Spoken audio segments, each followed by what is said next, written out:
새벽에 하나님의 말씀은 사무엘상 16장 4절로 7절, 하나님이 택한 사람. 교독합니다. 4절. 사무엘이 여호와의 말씀대로 행하여 베들레헴에 이르매 성읍 장로들이 떨며 그를 영접하여 이르되 평강을 위하여 오시나이까? 이르되 평강을 위함이니라. 내가 여호와께 제사하러 왔으니 스스로 성결하게 하고 와서 나와 함께 제사하자 하고 이새와 그의 아들들을 성결하게 하고 제사에 청하니라. 그들이 오매 사무엘이 엘리압을 보고 마음에 이르기를 여호와의 기름 부으실 자가 과연 주님 앞에 있도다 하였더니 여호와께서 사무엘에게 이르시되 그의 용모와 키를 보지 말라. 내가 이미 그를 버렸노라. 내가 보는 것은 사람과 같지 아니하니 사람은 외모를 보거니와 나 여호와는 중심을 보느니라 하시더라. 아멘. 저는 오늘 이 본문의 말씀으로 하나님이 택한 사람, 하나님이 택한 사람. 오늘 하나님은 이제 사울을 이어서 이스라엘을 이끌 새로운 왕을 택하기 위하여 선지자 사무엘을 이새의 집으로 보냅니다. 이새에게는 8명의 아들이 있습니다. 그 중에 다윗이 제일 막내입니다. 그 다윗이 이제 왕으로 택함을 받는 말씀입니다.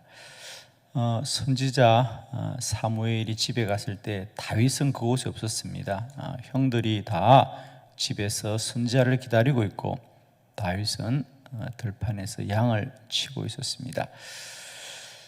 이제 하나님이 사무엘에게 이새의 집에 가거라, 내가 그 집에 한 왕을 택하여 두었다 그랬어요.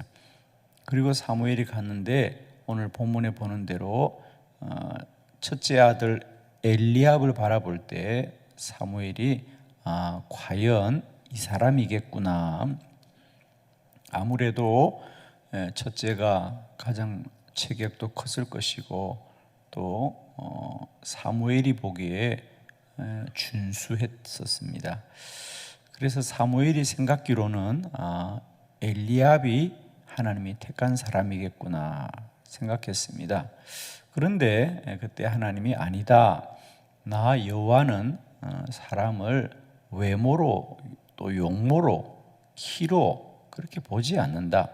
나 여호와는 그 사람의 중심을 보느니라. 하나님은 나는 중심을 보고 사람을 택한다 그랬어요.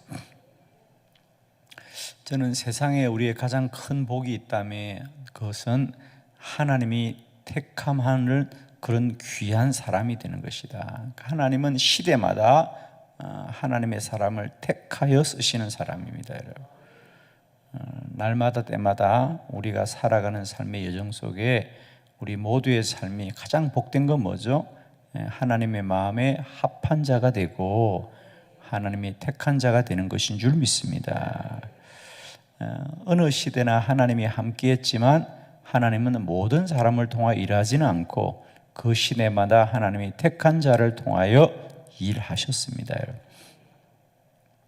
오늘 저는 하나님이 다윗을 택하였는데 그러면 그 다윗을 택한 이유가 우리 성경에 나옵니다, 여러분. 그래서 다윗과 관련한 몇 가지 말씀들을 찾아보면서 선지자 사무엘은 생각기를 엘리압과 같은 사람일 거라고 생각했는데 하나님은 그의 아버지도 관심하지 않았어요. 설마 다윗이겠어? 다윗은 가장 어리고 그러니까 준비되지 않은 거죠. 그런데 놀랍게도 하나님은 오히려 그 다윗을 택하였다고 말하거든요. 그러면 하나님이 다윗을 택한 것은 어떤 연유인지 우리가 성경을 통하여 세 가지 말씀 우리가 함께 깨달으면서 다윗만 그런 것이 아니라 오늘 이 시대에도 하나님이 택하시는 기준, 즉 하나님에게 합한 자는 이런 자다라는 건데, 첫 번째, 하나님은 중심을 보신다 그랬어요. 사무엘상 16장 7절을 다 같이 합독합니다. 시작. 여호와께서 사무엘에게 이르시되 그의 용모와 키를 보지 말라. 내가 이미 그를 버렸노라. 내가 보는 것은 사람과 같지 아니하니 사람은 용모를 보거니와 나 여호와는 중심을 보느니라 하시더라. 아멘. 하나님은 외모를 보지 않는다. 그렇죠. 사무엘은 보기에 엘리압이 가장 키도 크고 용모도 준수해 보여서 엘리압이 하나님의 택한 사람이겠구나 생각했는데 하나님은 아니다 그래요. 나는 외모를 보지 않고 그의 중심을 본다. 중심을 본다. 그럼 중심을 본다는 게 뭘까요? 우리 한번 공동번역 성경으로 똑같은 본문인데 좀 정확하게 번역을 하고 있습니다. 함께 우선 합독해 봅니다. 시작. 그러나 야훼께서는 사무엘에게 용모나 신장을 보지는 마라. 그는 이미 내 눈밖에 났다. 하나님은 사람들처럼 보지 않는다. 사람들은 겉모양을 보지만 나 야훼는 속마음을 들여다본다 하고 이르셨다. 아멘. 하나님은 그 마음을 보시는 분이다. 아멘. 사실은 사람의 중심이 마음이기도 하지요. 그런데 공동번역은 마음을 본다 그랬어요. 그렇습니다. 하나님은 오늘도 그 사람의 마음을 보시는 분이다. 그 말은 무슨 말이냐? 이렇게 말할 수 있습니다. 하나님은 우리의 마음을 다 아시는 분이다. 여러분, 사람들의 마음을 다 알 수 있을까요? 모를까요? 예, 전혀 모릅니다. 전혀 모릅니다. 저는 지금 돌아보면 저희 부모님이 다 돌아가셨습니다만은 제가 이제 아이들을 키우면서 예를 들면 우리 아이들이 대학을 다닐 때 내가 우리 아이들을 바라보는 그 마음을 내가 대학생 때 우리 부모의 그런 마음을 알았을까요? 전혀 몰랐습니다. 제가 참 그 생각을 많이 했어요. 내가 우리 아이들처럼 대학을 다니면서 저리 철이 없을 때 우리 부모님들이 이런 마음이었구나, 이런 마음이었겠구나. 저는 우리는 살아가면서 우리가 가족이나 또 함께 사는 사람들의 마음을 우리가 알기만 한다면, 정말입니다, 그 마음을 알기만 한다면 우리의 관계가 이렇게 어렵지는 않을 거다. 여러분은 다 관계가 좋으신 얼굴을 하고 있네, 그죠? 관계에 전혀 문제가 없는 사람처럼. 서로 우리가 사람과의 관계를 맺고 사는 게 어렵다, 쉽다? 어려워요, 그죠? 부부가 함께 사는 것도 쉽다, 어렵다? 쉬우신가 보네다. 전혀 문제가 없나 보네요. 어려워요, 그죠? 쉽지가 않습니다. 요즘은 이제 그런 이제 소통이라 그래요, 그죠? 그래서 그런 교육이 참 많아요. 그죠? 소통 교육. 사실은 모든 게 관계를 맺는 건데 우리 그 관계가 참 서툴어요, 그죠? 우리가 40년, 50년, 60년을 함께 살아도 그 관계를 하는 것이 참 어려워서 늘 우리가 서로 행복하고 사랑해야 되는데 불행하고 미워하며 사는 그런 안타까운 일이 너무 많습니다. 우리 사회의 가장 큰 문제 중에 하나가 바로 이 소통의 문제라 그러잖아요, 그죠? 소통. 통하지 않으면 불행한 거죠, 그죠? 결국 인간관계나 모든 공동체에서 가장 귀한 것은 서로가 잘하고 못하고가 아니고 소통이 안 되니까 그런 거죠, 그죠? 근데 우리는 통하지 않은 것을 그 사람이 나쁘다고 말하니까 미워하게 되는 거거든요. 하나님은 우리의 마음을 보신다. 그 얘기는 뭡니까? 안다는 얘기죠. 아멘이죠. 하나님은 우리의 마음을 보신다. 나는 너의 마음을 본다. 그 말은 안다는 겁니다. 사람은 사람의 마음을 다 안다 모른다? 몰라요, 여러분. 참 안타까운 이야기죠. 몰라요, 여러분. 충청도 오니까 더 모르겠어요, 여러분. 충청도 오니까 더, 정말이에요, 여러분. 근데 여러분은 사실인데 전혀 문제가 없는 것 같아. 예. 저는 여기 와서 참 소통의 어려움을 많이 겪어요, 사실. 참 어렵다. 어렵구나. 눈을 감고 살면 문제는 없겠는데 눈을 뜨니까 어려운 것 같아요, 그죠? 서로 눈을 감고 살면 아무 문제가 없을 것 같은데 눈을 뜨고 살려니까 어려우네요. 그래요, 여러분. 참 귀한 건 저는 우리가 왜 기도로 살아야 되고 하나님을 붙들고 살아야 되냐면 하나님은 우리의 마음을 아신다는 거예요. 이게 우리의 희망이에요, 여러분. 하나님은 내 마음을 아신다. 저는 정말 목회를 하고 또 제가 이 기도의 삶을 살면서 가장 그래도 행복한 것은, 기쁜 것은 하나님은 내 마음을 아신다. 저는 그걸 참 많이 느낍니다. 사람은 아무리 말해도 모르는데 하나님은 주여 해도 아시는 분이야. 사람은 아무리 말해도 몰라. 근데 하나님은 주여 해도 아시는 하나님이라는 거죠. 저는 오늘 이 본문을 그냥 우리가 착하게 살자, 마음을 바르게 하자 이게 아니고 하나님은 우리 마음을 아신다. 나는 너의 속마음을 본다. 너희는 겉모습을 보지만 하나님은 우리의 마음을 보신다. 그 말은 마음이 착해야 된다 이게 아니고요. 하나님은 우리를 아신다는 거예요. 여러분 이것만 믿을 수 있다면 우리는 참 복될 줄 믿습니다. 물론 두렵기도 하지만 그게 아무리 우리가 뭐라고 해도 하나님은 우리의 중심을 아시는 분이에요. 아멘이죠. 우리가 상대를 중심만 알아도 훨씬 소통이 돼요, 여러분. 그 사람이 말을 저렇게 해도 속마음은 저게 아니야. 그죠?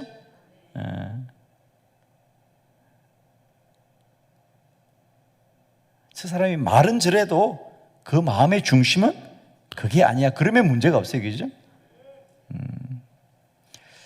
그래서 여러분 꼭 기억합시다. 하나님은 내 마음을 아신다. 그러면 됩니다, 여러분. 그죠? 하나님은 내 마음을 아시는 분이다.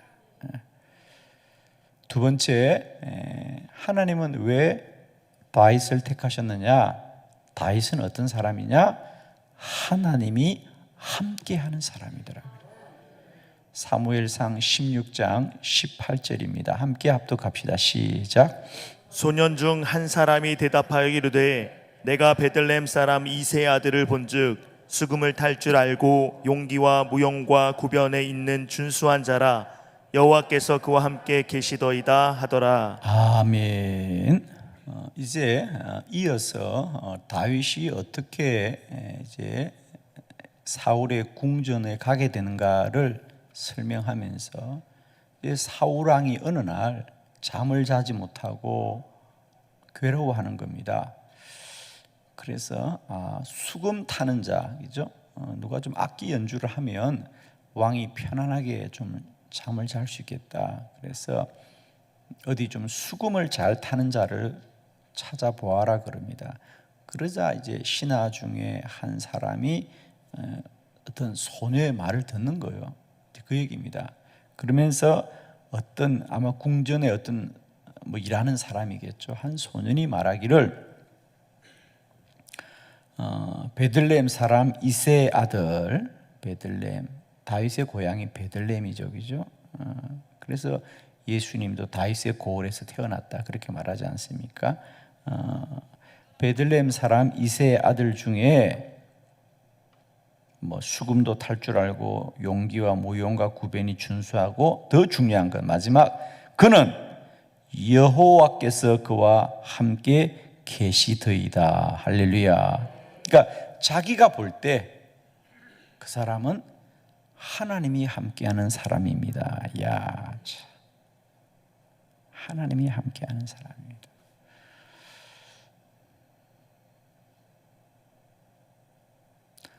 우리의 삶의 어떤 축복보다 하나님이 함께하는 사람이 되기를 축복합니다. 그 사람은 어떤 사람이냐? 그 사람은 하나님이 함께하는 사람입니다.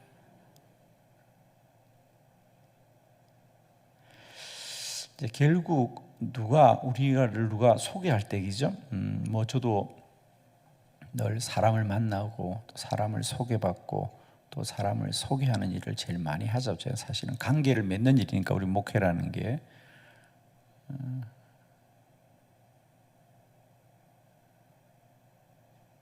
저는 늘 사람을 처음 만나서 대화를 하면, 예를 들면 당신 어떤 사람이 이렇게 말하기 쉽지 않잖아요, 그죠? 쉽게 말하면 뭐 어떻게 공부를 얼마나 했냐, 어디에 관심이 있느냐, 어떤 생각을 하느냐, 어떤 꿈이 있느냐, 이런 걸 단번에 물을 수가 없잖아요. 꿈이 뭐예요? 뭐 어떻게 생각해요? 그래서 우리가 그걸 가장 쉽게 아는 방법 중에 하나가 뭐죠? 당신은 어떤 사람을 존경합니까? 당신은 곁에 어떤 분이 있습니까? 어떤 선배가 있습니까? 어떤 친구가 있습니까? 그 주변의 사람들을 알면 그 사람을 알 수 있죠. 그 사람이 스스로가 뭐라고 해도 어떤 사람과 가까이 하느냐, 그게 그 사람을 정하는 거거든요. 그래서 우리가 그 사람을 직접 알기는 어렵더라도 그 주변의 사람을 알면 그 사람이 어떤 사람인지를 아는 건 어렵지 않아요. 그죠? 본인이 아무리 뭐라 그래도 그 곁에 있는 사람들을 알면 그 사람을 알 수 있어요. 그죠? 그래서 우리가 늘 물어보죠. 누구를 알고 있느냐? 누구와 가까이 지냈느냐? 늘 그렇게 물어봅니다. 누구 새로운 사람 만나면 꼭 누구와 가까이 지내세요? 친구들 중에 누가 가까워요? 이런 얘기. 목회자들은 마찬가지입니다. 그러면 그 사람을 알 수 있습니다. 그 사람은 그가 가까이 하는 그 사람이 됩니다. 하나님을 가까이 하는 자는 언제나 하나님의 은혜를 누리는 사람이죠. 우리는 차가워도요, 난로 곁에 있으면 따뜻해지는 것처럼 우리는 연약하지만은 하나님이 우리와 함께하면 우리가 복될 줄로 믿습니다. 여러분, 신앙생활은 내가 어떤 사람이 되겠다고 정하는 게 아니에요. 우리는 어떻게 될 수가 없어요, 여러분. 아니, 한겨울에 추운 사람이 추워, 어떻게 해야 돼? 빨리 난로 곁에 가면 돼요, 여러분. 인생에 답이 없고 길이 없을 때 하나님께로 나가면 돼요, 여러분. 우리가 서서 길이 어디냐고 아우성 치니까 어떻게 해결이 나겠어요? 추운 겨울에 추워, 어떻게 빨리 따뜻한 곳으로 가면 돼요, 여러분. 하나님께로 나가면 됩니다, 여러분. 그게 사는 길이에요. 우리가 돌을 닦는 게 아니라니까. 신앙생활은 가끔 저는 안타까운 분들 참 많이 봐요. 신앙생활을 한다는데 보니까 돌을 닦는 사람이 의외로 많아. 우리 안에 보면 혼자 돌을 닦고 있어요. 그냥 골방에서. 믿음은 다른 거 없습니다. 주의 성전으로 나오는 것이고, 기도의 자리로 나오는 것이고, 예배의 자리로 나오는 거예요, 여러분. 하나님 있는 곳으로 달려가는 게 신앙이에요. 우리가 달라지는 게 아니라니까. 하나님 저 멀리 계시는데 혼자 여기서 내가 돌을 닦아봐요. 우리는 사람일 뿐이에요. 아무리 돌을 닦아도 사람이에요. 우리는. 우리가 사는 길은 하나님께로 나아가는 거예요. 하나님을 가까이 하는 거예요. 아멘이시죠? 믿음은 누가 뭐라 그래도 주의 성전을 가까이 하고, 예배의 자리를 가까이 하고, 기도의 자리를 가까이 하고, 사명의 자리를 가까이 하고, 가까이로 가는 거, 그게 우리의 믿음을 지켜주지. 혼자 돌을 닦는 것 정말 어려운 사람들이에요. 근데 의외로 그런 분들이 많아요. 혼자 돌을 닦아 앉았어. 꼭 교회를 가야 되냐, 꼭 예배를 드려야 되냐, 꼭 기도를 해야 되느냐, 꼭 무슨 교회를 해야 되느냐. 내 마음은 깨끗하면 되지. 여러분, 사람의 마음이 사람이 어떻게 깨끗하게 합니까? 참 어렵죠, 그렇죠? 하나만 기억해요, 여러분. 추운 겨울에 똑같이 추워도 난로 곁에 있는 사람은 따뜻하다. 난로 떠나면 몸은 식는 것이다. 신앙은 하나님을 가까이 하는 것이지 우리가 하나님 되는 게 아니에요, 여러분. 늘 우리는 예배 자리를 가까이 하고 주의 성전을 가까이 하고 기도의 자리를 가까이 하고 사명의 자리를 가까이 하고 믿음의 사람들과의 만남을 가까이 하면 하나님이 우리와 함께 하실 것입니다. 다윗, 그는 왕이 될 때 가장 먼저 뭘 하고 싶으냐? 하나님의 성전을 건축하고 싶었던 거예요. 그게 그 사람을 만든, 그 다윗은 늘 하나님을 사모하는 자예요. 세 번째, 다윗은 경건한 사람이었어요. 그래서 하나님은 경건한 사람을 택합니다. 시편 4편 3절입니다. 다 같이 합독합시다. 시작. 여호와께서 자기를 위하여 경건한 자를 택하신 줄 너희가 알지어다. 내가 그를 부를 때에 여호와께서 들으시리로다. 아멘. 이 시편 4편을 여러분 성경에 보면 다윗의 노래라고 이미 딱 제목이 정해져 있습니다. 다윗이 부른 노래입니다. 그러면서 다윗이 고백하기를 여호와께서 자기를 위하여 경건한 자를 택하신 줄 너희가 알지어다. 다윗의 입술로 고백하는 거예요. 다윗은 누가 봐도 하나님이 택한 자거든요. 그는 그의 아버지 이새가 봐도 그는 8번째 중에 막내고 가장 철이 없고 어려 보이는데, 그리고 그는 한 나라의 비천한 목동의 아들인데도 그가 왕이 된 것은 전적으로 하나님이 택한 거예요. 그래서 다윗이 스스로 고백할 때 하나님은 왜 나를 택했을까? 여호와께서는 자기를 위하여 경건한 자를 택하신다 그래요. 자, 이 경건한 자를 택한다는 것도 참 모호합니다. 그래서 표준 세번역에는 좀 더 정확하게 번역하고 있어요. 함께 표준 세문으로 똑같은 구절을 봉독해 봅니다. 시작. 주께서는 주께 헌신하는 사람을 각별히 돌보심을 기억하여라. 주께서는 내가 부르짖을 때에 들어주신다. 아멘. 훨씬 더 쉬워요. 주께서는 주께 헌신하는 사람을 돌보심을 기억하여라. 주님은 주를 위하여 일하는 자를 택하신다. 아멘입니다, 여러분. 주님은 어떤 자를 택하시느냐? 주를 위하여 헌신하기를 소망하는 자를 택하여신 거예요. 정말입니다. 하나님은 뭐 똑똑한 사람, 많이 배운 사람, 힘이 있는 사람, 능력 있는 사람을 쓰지 않습니다. 하나님은 주를 위하여 헌신하기를 소원하는 자를 쓰십니다. 아멘이시죠? 저는 우리 안에 늘 하나님을 향한 마음이 진실하기를 원하고요. 늘 하나님을 가까이 하시고요. 주를 위하여 헌신함이 우리에게 충만할 때 주님이 그들을 택하여 쓰실 줄로 믿습니다. 기도 드리겠습니다.